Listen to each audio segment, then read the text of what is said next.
يا أيها الذين آمنوا استعينوا بالصبر والصلاة إن الله مع الصابرين. السلام عليكم ورحمة الله وبركاته. بسم الله الرحمن الرحيم. الحمد لله والصلاة والسلام على رسول الله وعلى آله وأصحابه أجمعين.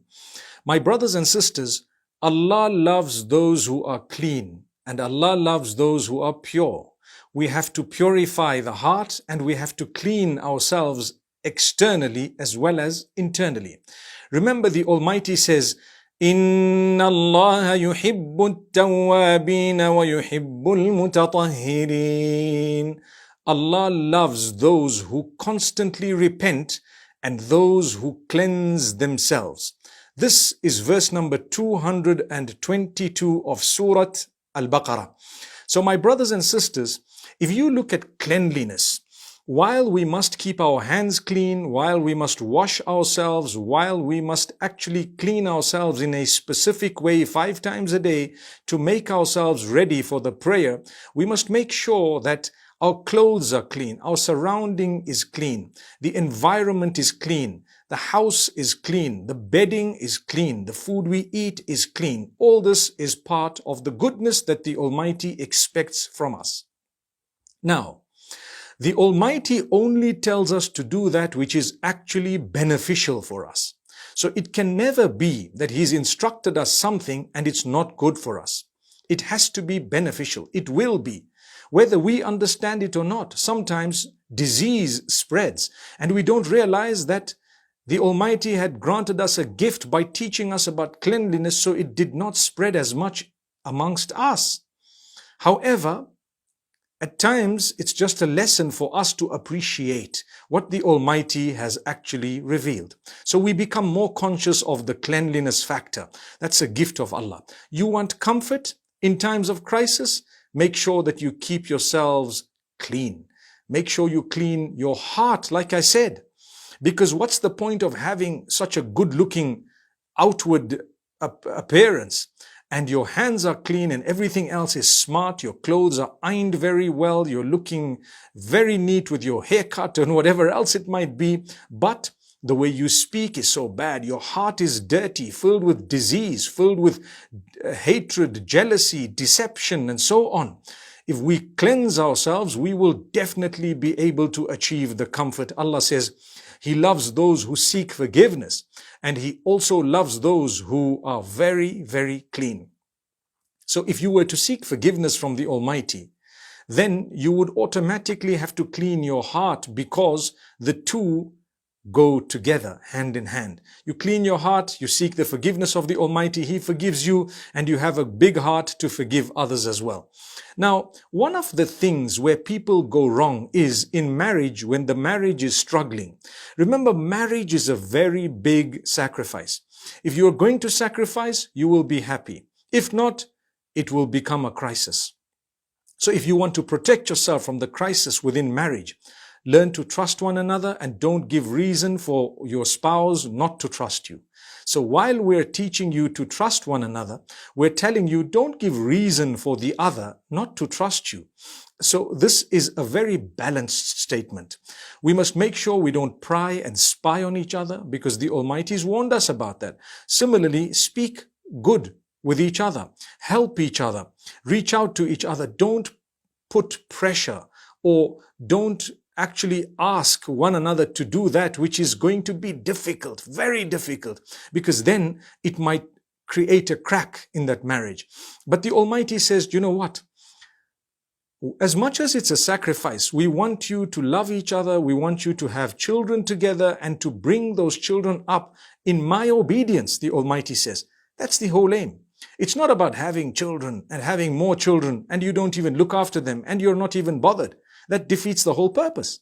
But if you have children and you look after them and you give them a good upbringing, then you will be from among those who's protected from crisis. Many people have children and the children are the reason that they're upset and in crisis. The children sometimes are the source of their hardship. May Allah subhanahu wa ta'ala not let that happen to us. So Allah says, however, at times, it might end up being very difficult, such that you're discussing divorce. Divorce in Islam is not prohibited, but it's not a joke either. It's a last resort when someone really cannot make this marriage work anymore, and it's causing problem, hardship, difficulty. It's becoming a strain on the brain. In that particular case, you may want to consider separating. And Allah says, when you separate, it's definitely difficult. There will be other acts of worship you're going to have to engage in that you never engaged in before. For example, if you have children, you will have to allow access or custody to either party. You will have to allow that, whether you marry again or not. You have no option but to cooperate. If you don't, the Almighty is watching. He knows. So make things easy. Never use your children as a tool or a weapon against one another. Look after them. Spend on them, even if they happen to be with the mother. Make sure that the children are given the best upbringing, and it's all about the goodness of those children.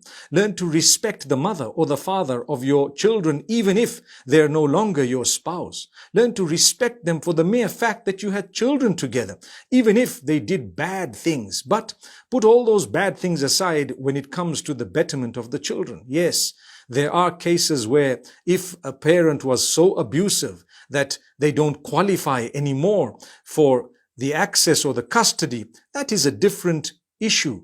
But that's not the norm. That's not what happens all the time. We must try and give the children a balanced upbringing in order to avoid ourselves a crisis and in order to grant ourselves the comfort that we so need. May Allah subhanahu wa ta'ala bless every one of us. When you make someone else's life difficult, Allah makes your life difficult. Remember that. It has to happen that way. So my beloved brothers and sisters, Allah speaks about divorce in Surah Al-Baqarah, and Allah subhanahu wa ta'ala says, well, there is a way of divorcing. You divorce once. Thereafter, you may reconcile. Wow! Imagine what type of comfort.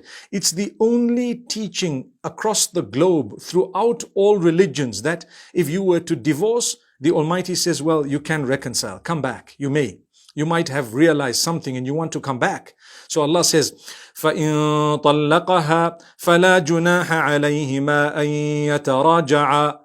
And if he had divorced her, there is no harm if both of them would like to get back to each other together.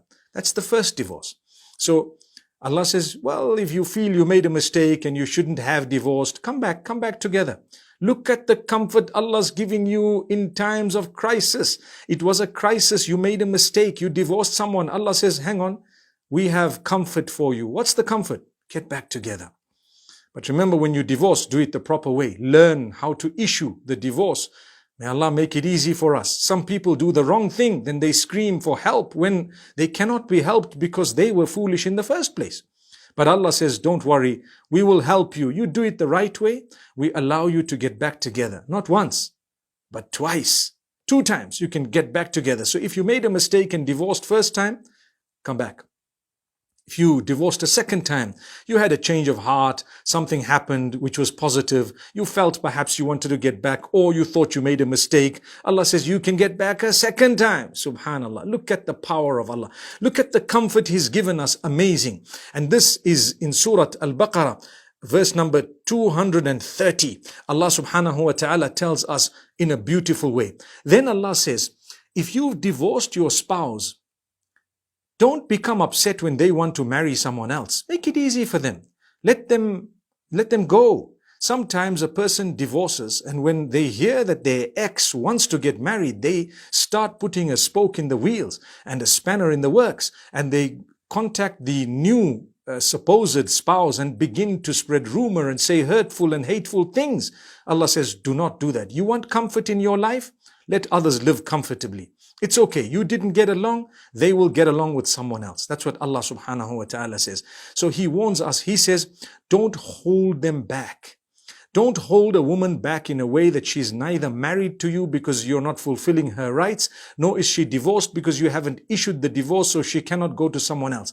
Either fulfill her rights properly or release her respectfully. That is how you will achieve comfort. Otherwise, you will be in the biggest crisis. May Allah subhanahu wa ta'ala protect us from crises. So Allah subhanahu wa ta'ala says that remember the favors of Allah upon you. Remember that Allah has blessed you with so much. So count the favors of Allah. Don't have a chapter opened and you want to interfere negatively in your ex's life. Don't ever do that. That's your ex-spouse. Or that is a person you didn't get along with. Leave them alone. Say a good word about them and that's it. May Allah subhanahu wa ta'ala grant us goodness. Similarly, the parents. The parents are being addressed to say, when a divorced girl wants to marry someone else, don't make it hard for them. We go a step further and say, my beloved parents, when your daughters or your sons would like to marry someone, don't say no without a valid reason. If you don't have a valid reason, and racism is not a valid reason, tribalism is not a valid reason, the fact that this person is darker in complexion is never a valid reason. So remember, allow the marriages and Allah will allow for you to enter paradise.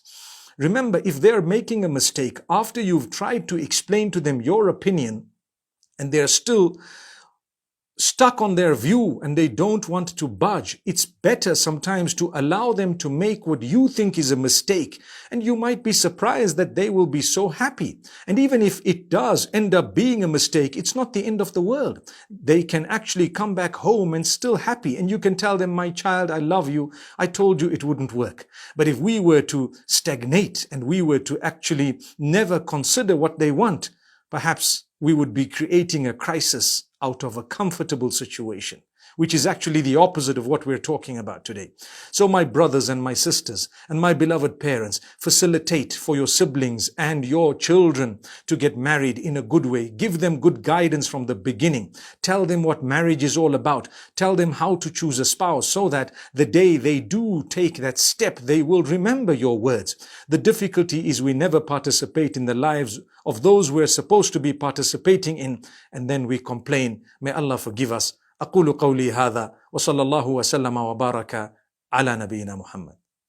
يا أيها الذين آمنوا استعينوا بالصبر والصلاة إن الله مع الصابرين.